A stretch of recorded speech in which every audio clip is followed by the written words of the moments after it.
I was lying on the couch counting the number of sunflower seeds left in the bag when Ava Carter texted me, asking where I was, like we hadn't broken up 3 weeks ago after a 6-year relationship that survived 2 time zones, 3 countries, and every possible misunderstanding known to mankind except the one that finally did us. I replied, healing at home, because what else could I say? And right then a black Bentley rolled up outside my apartment window, parked with the grace of money,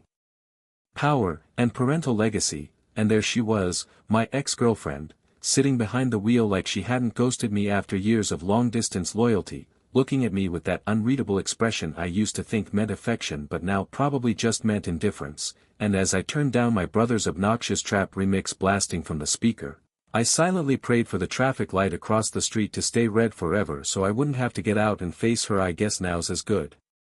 a time as any to tell you this. Ava Carter was the girl every guy at Hillridge High was crushing on back then, the untouchable student body president with a 4.2 GPA and family money so old it smelled like mahogany, and I, Ethan Brooks, was the poor idiot who fell in love with her the second I transferred in, only to realize that every other guy had already tried and failed, which honestly made me even more determined, but since soft tactics didn't work, I figured maybe hard ones wouldn't. Worry, I didn't hit her or anything, I'm not a psycho, but my sister Rachel. She's built different. And one day after school she cornered Ava at the stairwell and said, "You've got 2 choices, Avabe my brother's girlfriend or take a trip to the ER, and yeah, I was standing behind her smiling like a golden retriever while Ava stared at me like I was trash she forgot to throw away, and no, she didn't agree to date me then, but she didn't report me either. So I counted that as progress and kept visiting Rachel while she nursed her bruised fist and I kept brainwashing her. Softly like, look, I know you're into Ryan Kim and you only transferred here because he did, and I know he likes Ava and not you, but if I get Ava, he'll give up, so really, we're allies here," and Rachel just lifted her middle finger until I reminded her the doctor said no arm movement with a sprain, and that night lying in bed I decided, if fists don't work, maybe money does. Because our family may not have taste or class but we sure as hell have cash, so the next day I approached Ava after calculus and told her I got $1,500 a month in allowance and she could have $1,200 of it if she pretended to be my girlfriend, and when she walked away like I didn't exist I upped it to $1,400, then $1,500, all of it, okay, and she just kept walking, threw her backpack over one shoulder, and stepped into a stretch Bentley like a scene from a K-drama. And inside was this kind old man I'd never seen before but looked vaguely familiar. Weeks later I passed a display case in the library and realized he was Principal Carter, her grandfather, and the school's founder, and I couldn't decide whether to cry or drop out, because clearly I had no chance, but I was a dumb kid, and dumb kids don't quit, they adapt, so senior year I rigged the class list to sit next to her and even signed up for the 3,000-meter race during the fall sports meet just to get her attention, even though I had a stomach ache and almost passed out on the track. And I swear I heard someone call my name as I collapsed, and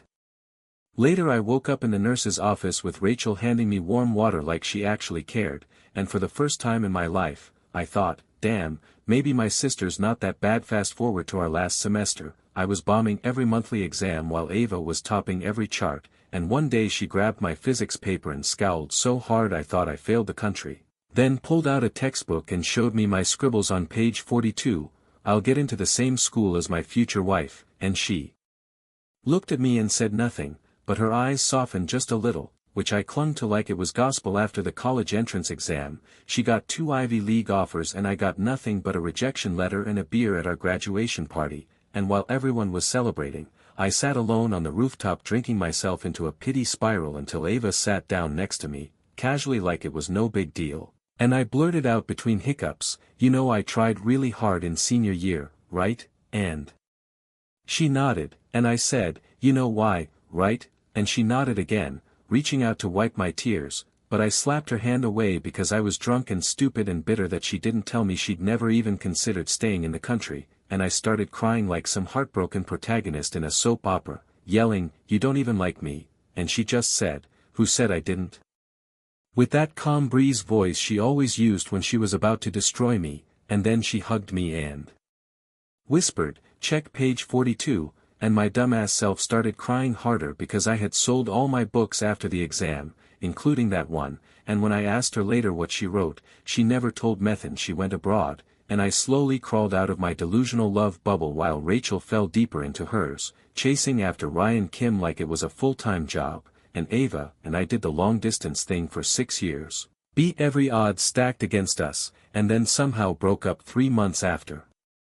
She came back to the States because of, get this, snail noodles, but that's a story for another day, except it's not, because the night after she texted me and showed up in that damn Bentley again, she didn't say anything about us or the past or her stupid allergy to mangoes or what she wrote in that physics book. She just stared at me like I still mattered, and my stupid heart believed her. And that's how I knew this breakup wasn't the endo we're just getting started. The thing about long-distance relationships that nobody tells you is this: it's not the time difference that breaks you, it's the quiet, the days when you're doing everything right, sending good morning texts, remembering their interviews, talking them through deadlines but still feel like you're the only one trying to hold it together. And yet, Ava and I lasted 6 years like that, through time zones, career pivots, family drama, and everyone's predictions that we'd barely survive 3 months apart, but somehow, it all fell apart just 3 months after she came back to the States, and while everyone else blamed the breakup on me being too sensitive or too insecure, I blamed a bowl of snail noodles and a woman named Samantha Carter. And yeah, I know that sounds insane, but it's true. I was the one who said we should end it after she refused to kiss me because I'd just eaten snail noodles, which she thought smelled like feet dipped in garlic butter. But what I didn't tell anyone was that the night before, I'd found Samantha curled up in Ava's bed wearing nothing but a towel, claiming she fell asleep waiting for her laundry to finish, and Ava, fresh out of the shower and smelling like someone else's shampoo, looked me dead in the eye and didn't say a word, didn't explain, didn't ask me to stay, just wrapped a blanket around Samantha and shoved me out the door. And you know what kind of person does that?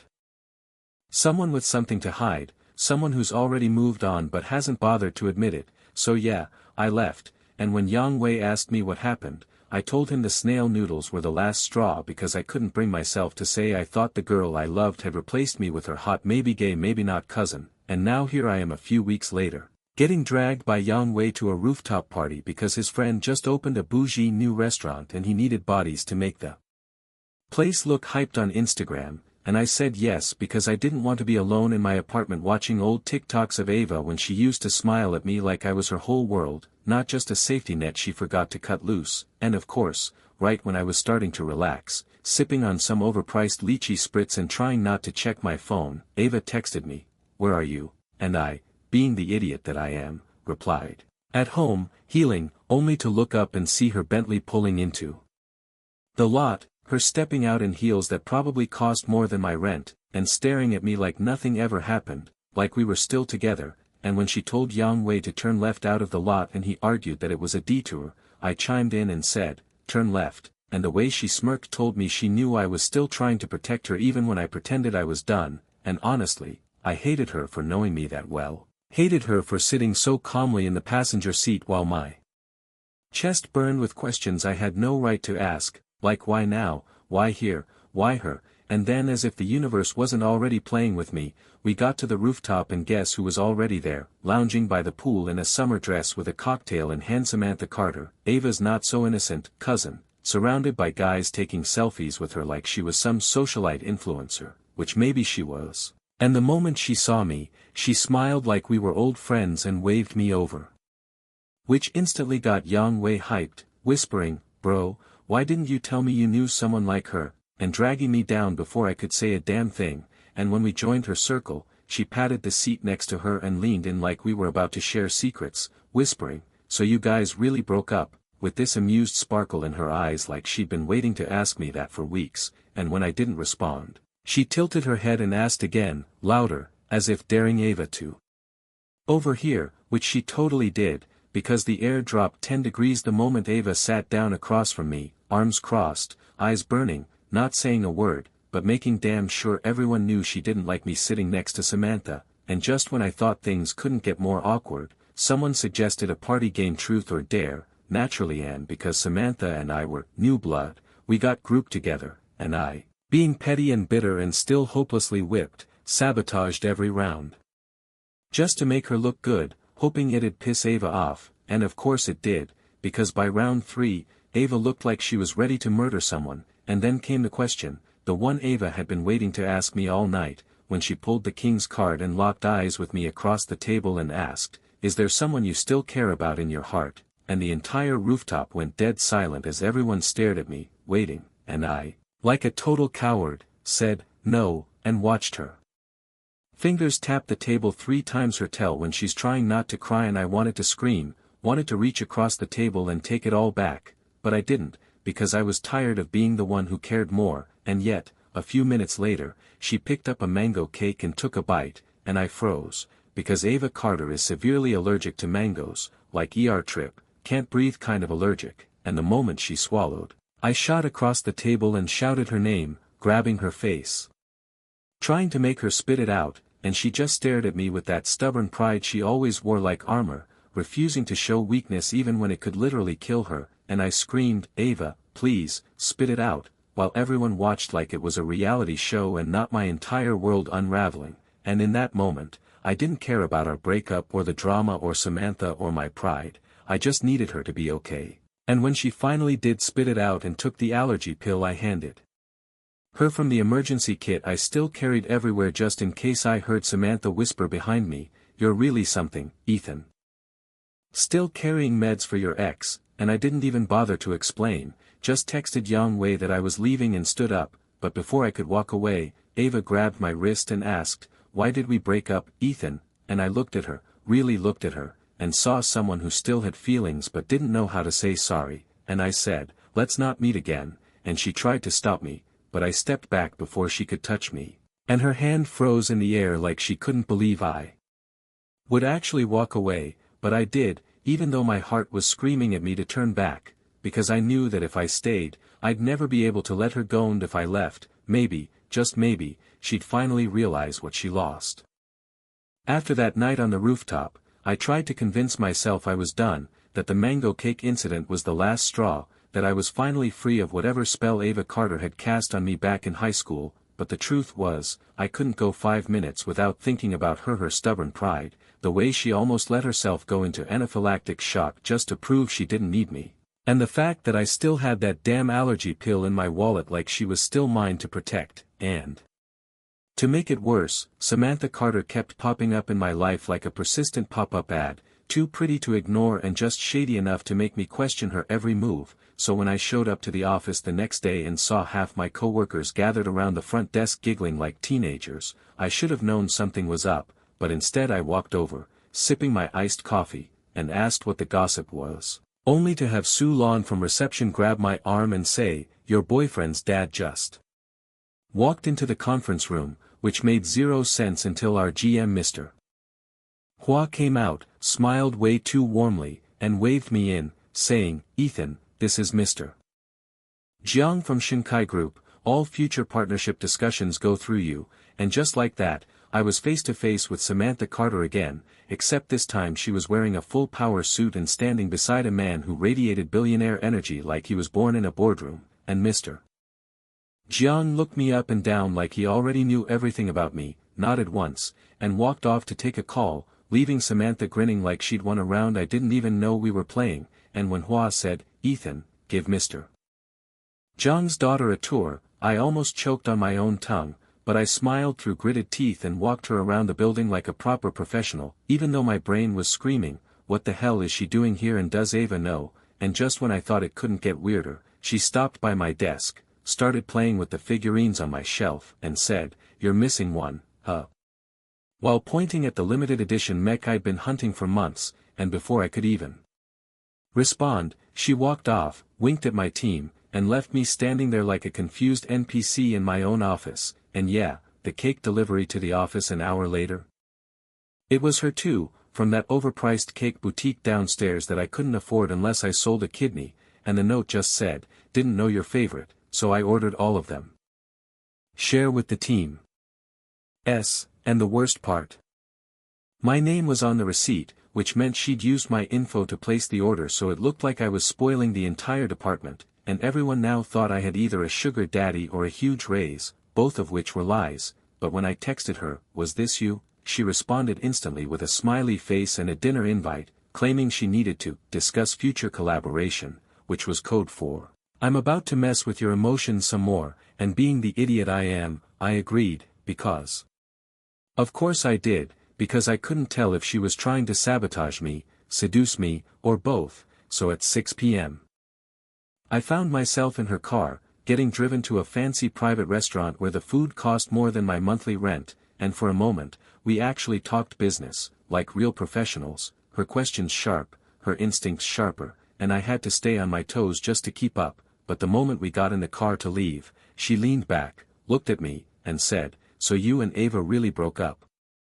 And I knew right then she hadn't come to the office just for a tour, and I said, "Yeah, we're done." And she smiled like that was the answer she wanted before she dropped me off and drove away like she hadn't just played me like a fiddle, and the very next day she showed up at my sister's birthday dinner like it was the most natural thing in the world, laughing with Rachel and clinking glasses with Nathan like they were old friends, and when I pulled Rachel aside and asked why the hell Samantha Carter was at our table, she just said, "You didn't know?" She and Nathan went to grad school together, and I wanted to scream, because of course they did, because this woman was everywhere, even in places I thought were safe, and just when I thought I'd finally get a breather, she sat next to me at the table and whispered, "I'm crashing at Ava's place lately," and I damn near dropped my drink because that meant she had keys, access, proximity, and I hated how much that mattered. And maybe she saw the panic in my eyes, because she leaned in closer and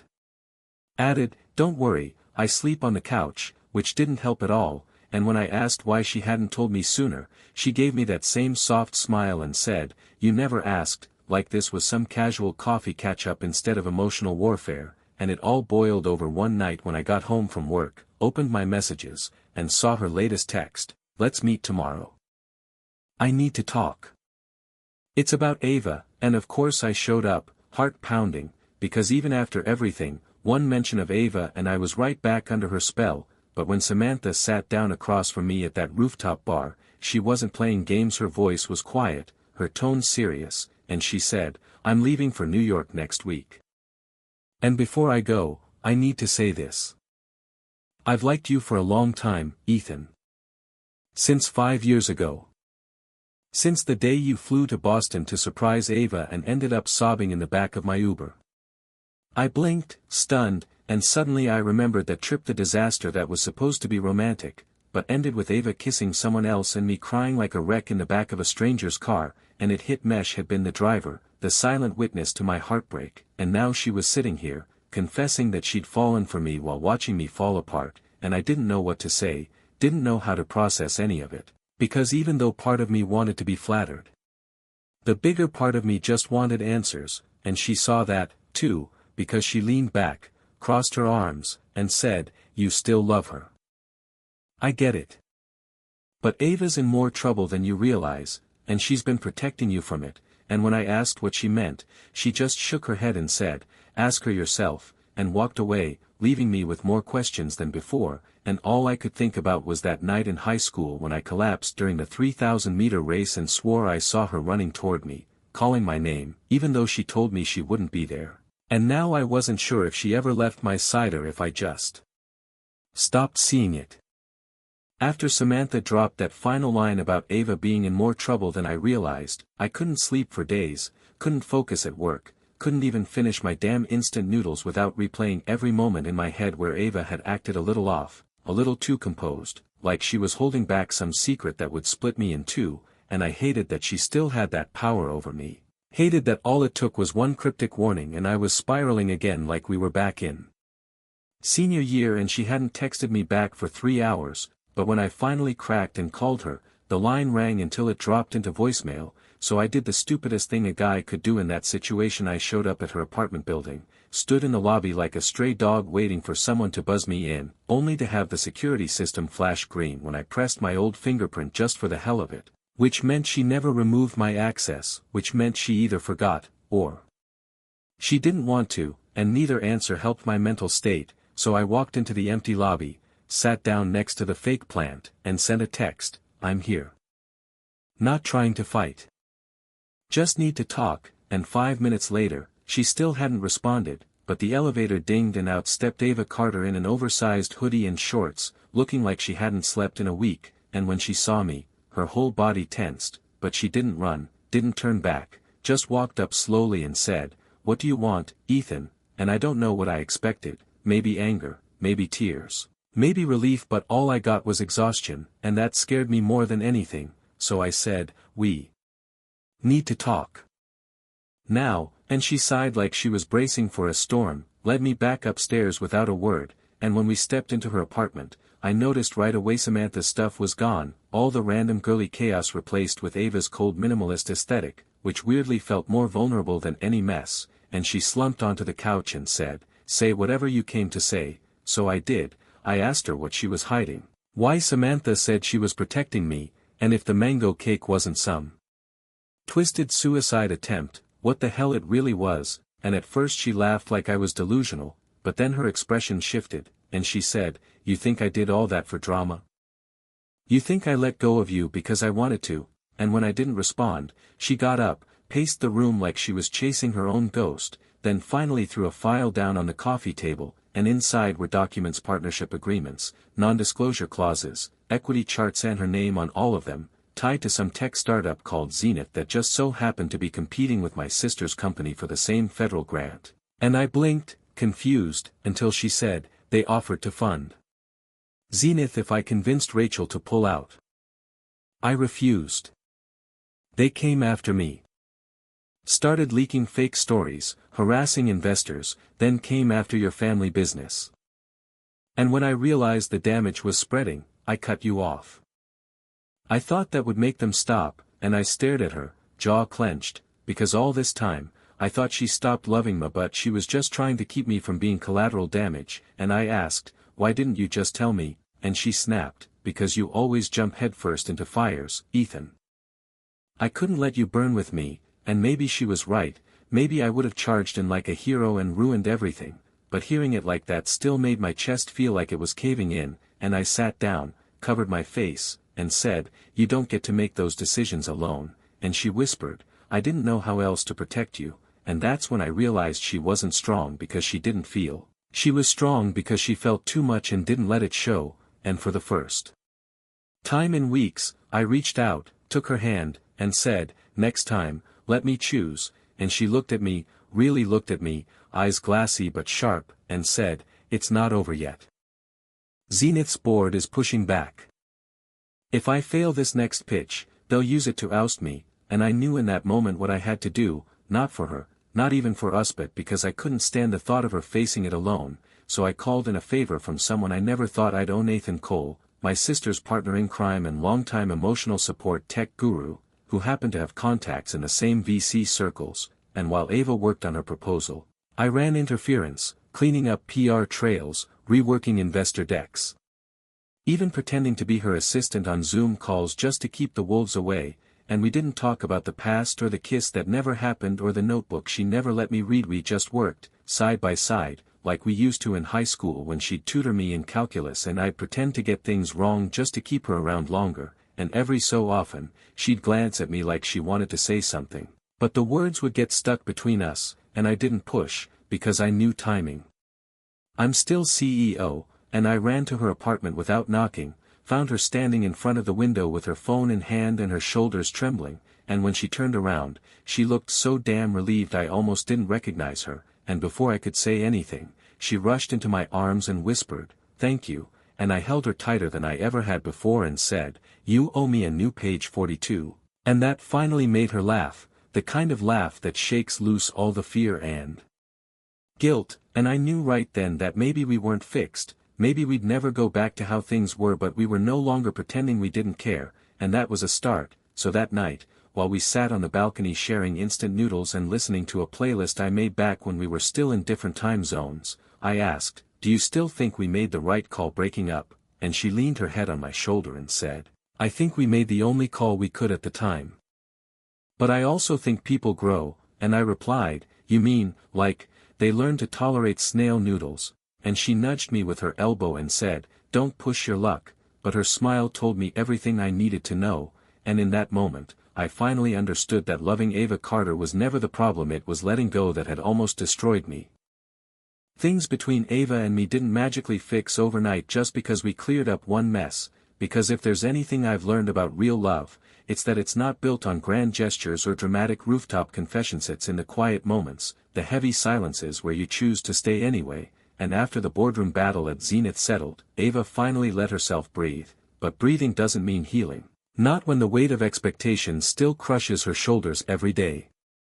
And she has to prove herself in every room just to justify her last name, and meanwhile, I found myself drifting between two worlds, the one I knew, me boring yet stable marketing job, and the one she dragged me into, a chaotic orbit of pitch decks, exit valuations, shady NDAs, and strategic alliances that felt more like Cold War negotiations than business deals, and honestly, I didn't hate it. Which is how I found myself crashing on the Carter Enterprises project floor most nights, drinking overpriced coffee Ava insisted on importing from some mountain in Peru, and doing things I never imagined, like coordinating a cross-border acquisition or drafting legal language I barely understood, with Nathan Cole quietly watching from the corner like my older, slightly judgmental spirit guide. And through it all, my sister Rachel kept calling at the most inconvenient times, mostly to complain about Ryan Kim again, how his company was teetering after a failed round of funding, and how she may or may not have dragged her own company into the mess to bail him out because of some promise he made when she was still in love with him. And honestly, I didn't want to get involved until I saw the documents myself and realized she had funneled half her operating capital into a risky co-branding initiative based solely on trust and wishful thinking. Which sounded familiar because it was basically how I had approached my entire relationship with Ava during our long-distance years, so I sucked it up, drove straight to Rachel's office, barged into her conference room mid-fight with her CFO, dropped the paperwork on the table, and said, "This isn't love, Rachel. This is corporate suicide," with a lipstick note, and she blinked like I slapped her, then shoved everyone out of the room and said, "You don't get to judge me, Ethan. Not after the way you let Ava string you along for 6 years," and I froze, because no matter how grown up we get, siblings still know exactly where to stab, and I wanted to yell back that she didn't know the whole story, that Ava wasn't the villain in my narrative, but I didn't. I just picked up the file again and said, "I'm not judging. I'm warning. Get out before it's too late," and I think that hit harder, because an hour later she called me crying, said she'd pulled out of the deal, and then did the most unexpected thing ever: transferred 49% of her company shares to me and told me to take care of it in case she did something stupid again, and I wanted to refuse, but deep down, I knew she needed me. And this was her way of admitting it without actually saying the words, so I took the papers, signed them, and suddenly found myself a minority shareholder in a fashion tech startup I knew nothing about. But that's the thing about being around Ava: after a while, business starts to feel less like numbers and more like instinct, and I realized I actually cared about not letting Rachel crash and burn, not just because she's my sister, but because she's the only reason Ava and I ever had a chance in the first place. And speaking of Ava, she took the news surprisingly well, almost like she expected it, and even offered to let Nathan oversee the handoff while I transitioned out of my old job, and that's how, 2 weeks later, I officially quit my 9 to 5, walked out of that soulless gray cubicle, and stepped into Ava's world full-time, and it was terrifying and exhilarating and made me want to throw up and fist pump at the same time, but nothing could have prepared me for what happened next. Which was Ava inviting me to her family home for the first time since we broke up, not just for some dinner or catch-up, but for a full-blown Carter family board meeting where she planned to announce a new division launch and introduce me as her strategic lead. And when I asked her why she'd throw me into that lion's den after everything, she just said, "Because I trust you. And they don't yet." And yeah, no pressure or anything, so I ironed my best shirt, practiced my pitch like I was prepping for Shark Tank, and prayed her mom wouldn't glare at me the entire time like she used to, and to my shock, the meeting actually went well. No one threw wine at me, her uncle didn't publicly humiliate me, and her grandfather, the legendary Principal Carter turned semi-retired chairman, even nodded in my direction when I spoke, which in Carter language is basically a standing ovation. And that night, as we sat by the fireplace, Ava wrapped in the red scarf my mom had knitted for her back when we first started dating, she whispered, "They don't hate you, you know," and I said, "They don't like me either," and she grinned and said, "That's just how we show respect," and I couldn't help but laugh because somehow, we were back here again, same house, same tension, same Ava, but everything had changed, including me. And when we went for a walk around the block afterward, holding hands like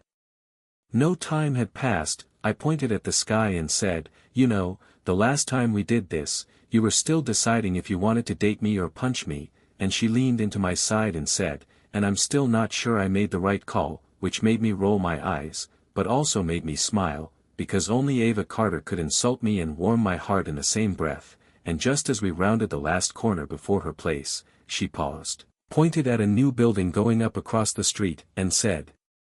"That's ours," and I blinked, confused, until she added, "Carter Tech's new West Campus. And your name's going on one of those floors," and I just stood there like a complete idiot, trying to process how I went from being the dumb kid who offered her $1,500 a month in high school just to be his girlfriend to the guy who was now part of building her empire, and I didn't know what to say, so I just pulled her close and said, "I'm still waiting on that page 42, and she looked up at me, eyes soft but steady, and replied, "I never said I stopped writing." Sometimes, it hits me at the weirdest moments when I'm pouring coffee in the break room at Carter Tech, or when Ava's asleep beside me with her laptop still open on a deck she never finished at the girl who once rejected me in high school with the coldest stare I'd ever seen is now the woman I wake up next to, the one who eats leftover noodles with me on the floor when we're too tired to pretend we're not exhausted, the one who still rolls her eyes when I bring up that damn physics textbook. Page 42, and the one who still refuses to admit exactly what she wrote on it, even though I've tried everything from bribery to guilt trips to psychological warfare, but she just smirks and says, "You'll figure it out eventually," like she enjoys holding on to the one mystery I still haven't solved, and maybe she does, or maybe she knows I need something to chase, some thread of the past that keeps me grounded while everything else changes around us, because let's be honest, life with Ava Carter isn't exactly chill, especially now that we're balancing multiple company projects, investor pitches, board meetings, and whatever emotional damage our families decide to project onto us this week, and yet, despite the chaos, there's this weird peace that's settled between us, like we've stopped pretending to be perfect and finally started being real, and it shows in the small things like how she lets me play my stupid nostalgic playlists in the car even though she pretends to hate 2010s pop, or how I stopped correcting her when she drinks directly from my coffee cup like she didn't used to gag at the idea of sharing germs, and yeah, we still fight, usually about stupid things like who left the stove on or who forgot to email the pitch deck, but even our fights have softened, turned into something safe and oddly reassuring, because at the end of the day, we both know we're not going anywhere, and I think that's what real love isn't, fireworks or fate or fairy tales, but choosing each other even on the days you don't feel like it, especially on those days. And speaking of choices, the moment that really cemented everything for me came during a random weekend trip to visit our old high school, which sounds cheesy, I know, but we were in the area, and Ava suddenly said, "Let's stop by," and I thought she was joking, but she was already pulling into the lot like she'd been planning it the whole time, and when we stepped onto the familiar pavement of Hillridge High, it was like time folded in on itself. I could see 17-year-old me hiding behind a vending machine to avoid her glare, and I could see her in that ridiculous school uniform, hair tied back, eyes already calculating 10 moves ahead of the rest of the world, and we walked around the old track, past the bleachers where I once threw up after running 3 laps just to impress her, and she laughed when I reminded her, "You didn't even show up," and she corrected me, "I was there. I just didn't want you to know," and suddenly, it all made sense. That voice I thought I hallucinated when I collapsed on the field, the blurry figure running toward Mike was her, and when I told her that, she didn't deny it, just smiled and nudged my arm like it was obvious, and then, almost casually, she led me into the main building, through the hallway lined with dusty trophy cases and forgotten lockers, until we reached the science wing, and she paused outside the old classroom door where it all started, looked at me, and said, "I borrowed something from the archives last week," and pulled a faded physics textbook from her bag. Me physics textbook, the one I sold after the exam, the one with all my doodles and highlighted mistakes and stupid annotations, and when she flipped to page 42, my heart almost stopped, because there it was, circled in messy ink, the line I wrote all those years ago, "I will go to the same college as my future wife," and underneath it, in her handwriting, she had added just 2 words, "remove future." I stared at the page, stunned, and she looked at me with that same quiet intensity she'd had the night she told me she didn't want to break up but had to, and she whispered, "You've always been it for me, Ethan. Even when I was pretending not to care. Even when I thought I couldn't afford to let myself want this," and I didn't say anything for a while, just pulled her into a hug that felt like redemption, like everything I'd ever doubted had finally been rewritten, and later, as we stood in the middle of that empty classroom, I kissed her the way I wished I had back then. No desperation, no fear, just certainty. And when we finally stepped back outside, the air felt different, lighter. Like the past had finally stopped chasing us, and in the weeks that followed, we kept moving forward, kept building something that was messy and imperfect and completely ours, and yeah, there were still moments when I wondered how the hell I got so lucky, like the day my sister randomly called to say, "By the way, I don't hate Ava anymore," or when Nathan quietly handed me a promotion letter I hadn't applied for because Ava had slipped my name into the executive track without telling me, or when I caught Samantha smirking from the front row of a panel Ava was moderating, clearly proud but pretending to be bored, and I realized that somehow, even the people who once complicated our story had become part of the fabric that held it all together, and now, every time I see that red scarf Ava still keeps in her drawer, or hear the page of that old textbook rustle when she flips through her files, I'm reminded of just how far we've come. And maybe we didn't get the fairy tale version of our love story, maybe we messed up a dozen times and hurt each other in ways we didn't mean to, but we fought our way back, and that's what matters, because this time, I'm not chasing a dream or some version of Ava I imagined this time, I'm just choosing her, every day, again and again, and when she leans over at night and mumbles, "Still waiting for your rewrite of page 42, I kiss her forehead and say, "Already started." Because the best part of our story isn't behind us, it's the pages we haven't filled in yet.